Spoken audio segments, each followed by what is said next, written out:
What's up, travelers? If you're going to be visiting Spain, you definitely want to see this video because this is going to give you all the Spain travel tips that you need to know before you go. So the first Spain travel tip that I have for you is to make sure that you consider menu del dia, which basically means menu of the day in English. And what this is a fixed menu that offers you a main, a starter, a dessert, and a drink all within one price. It ranges from 10 to 14 on the lower end, and then anywhere from like 14 to 20 on the higher end. So basically it ranges with the restaurant that you're going to be going to. Not every single restaurant has the exact same price for the menu of the day, but this is a really nice option if you want to have a nice big lunch. And then I do just want to note that menu of the day is only offered on the weekdays. So if you do dine out when you're visiting Spain on a weekend, it's not going to be offered on the weekend, as well as holidays and festivities. So do know this is only offered on the weekdays. The next Spain travel tip that I have for you is about the eating times. This tends to be like a really big shock to people when they come here for the first time. So I definitely want to warn you about this, traveler.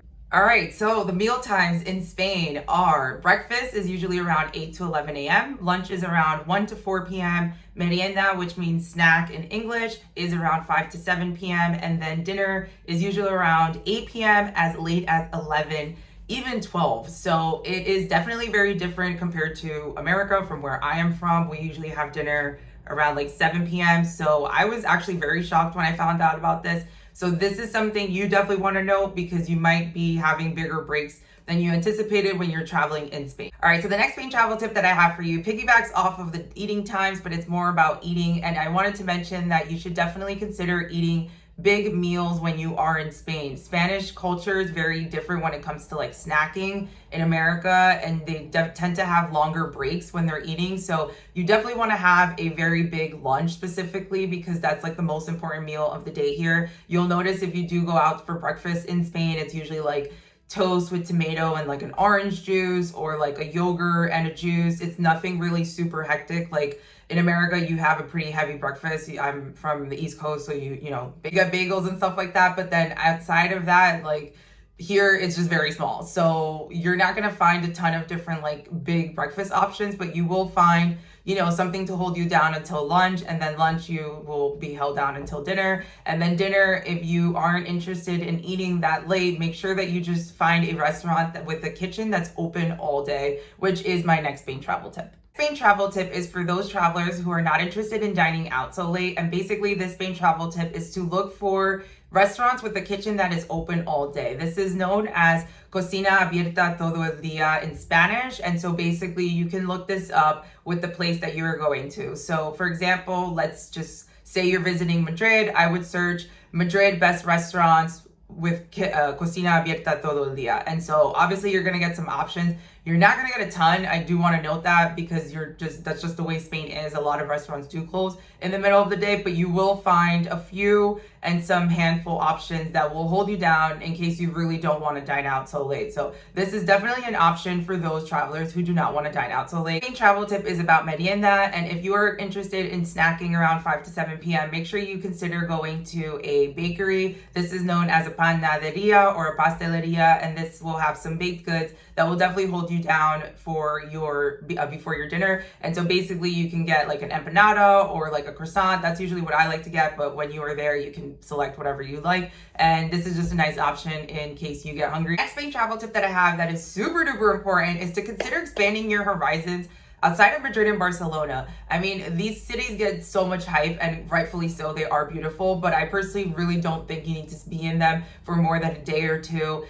There's so much to see inside of Spain. It's literally such a beautiful country. There's tons of different landscapes. If you're into the islands, if you're into the mountains, if you're into hiking, if you're into like village, rural tourism, cities, like there's literally something for every kind of traveler. But I do just want to note that you should definitely expand your horizons. Spain travel tip that I have for you is pretty important, and it has to do with booking your tourist attraction tickets in advance. Things like the Alhambra tend to sell out, and things like Sagrada Familia, there can be a really long line to buy the tickets. So if you're not interested in booking and standing in any lines to book tickets, I would just book it online. All right, so the next Spain travel tip that I have is for all my foodies out there, and it is to check out the regional dishes when you visit Spain. Spain is known for their gastronomy, and depending on where you go, they're known for different things. So definitely do not miss the food when you visit Spain. The next Spain travel tip that I have is to have Google Translator handy, especially if you do not know Spanish. This is obviously for communication, and just so you know, the official language in Spain is Castellano, but depending on where you go, there are other languages spoken.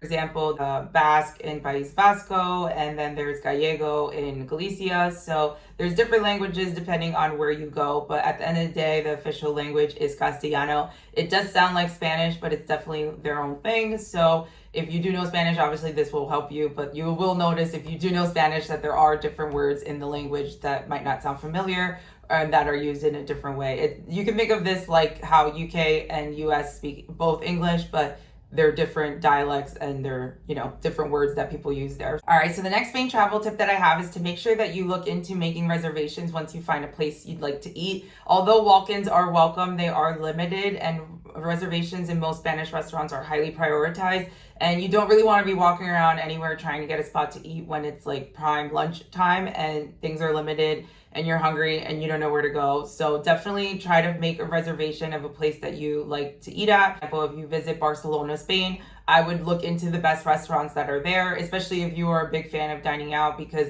this will just make everything 20 times easier, knowing before you go and organizing this. So you get to check off the boxes of the places that you do really want to visit versus like dining blindly and having kind of like a bad experience.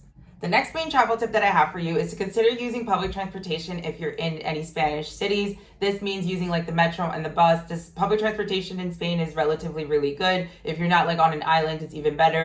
The next main travel tip that I have for you is to consider bus and train travel when you are traveling in Spain. These are great affordable options, and it's almost easier taking these modes of transportation versus flying and being limited with like budget airline issues and their baggage policies. So I would recommend considering the bus and also considering the train. Two companies that I like with the train are Renfe and Ouigo. Renfe is regular high-speed train, and Ouigo is the low-cost high-speed train. For the bus travel that I recommend in Spain, I recommend to go with Flixbus and Socibus. You can easily get tickets for any of the websites that I mentioned online, and the earlier you book, the better, because the better price you will get. So if you are going to be considering any of these modes of transportation, definitely try to look into it earlier because you will get a better price. Next Spain travel tip that I have is I recommend to look into Spain beach etiquette. Spain beach etiquette is very unique. It's definitely a very cultural thing that they do. So I would recommend looking into it, just so you do know. Also, being nude in Spain is actually completely legal. Not that you're actually going to catch many people walking around naked completely on the street, but you will find nude beaches and you will find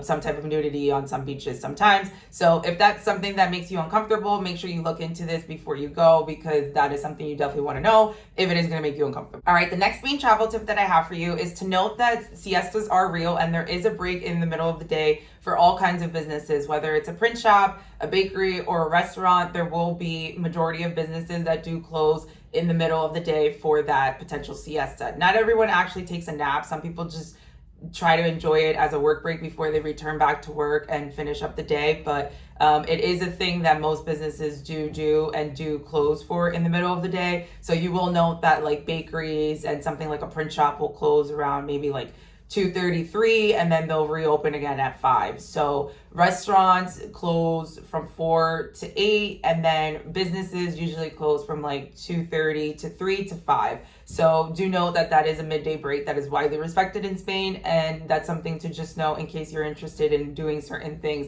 that it might actually affect your trip.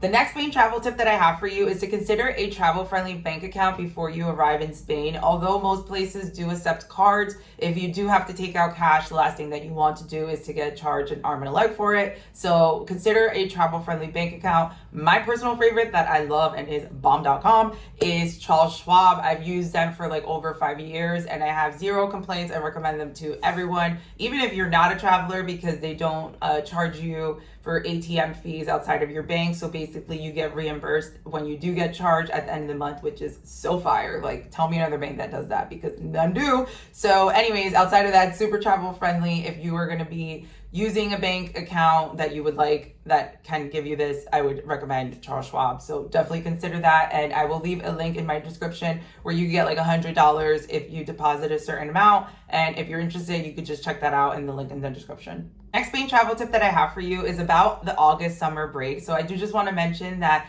in August, from the beginning of August to the middle of August, this is peak travel time in Spain, and there are a lot of businesses that actually go on vacation and close for a certain time. So I do just want to know that travel to Spain in August, this is something that might be important to you in case you are trying to visit some type of business. So if you do know you're going to come to Spain in August, I would maybe just email some of the businesses that you're interested in visiting to just make sure that they're open, because a lot of businesses to close, and it is actually a thing that is also widely respected. A lot of Western Europe does this, so you will find this in Spain as well as France. Those are all the Spain travel tips you need to know before you go. I hope you enjoyed watching this video. If you did, make sure to subscribe. If you have questions, let me know in the comments. And as always, thanks so much for watching. I'll see you in the next video. Ciao, ciao.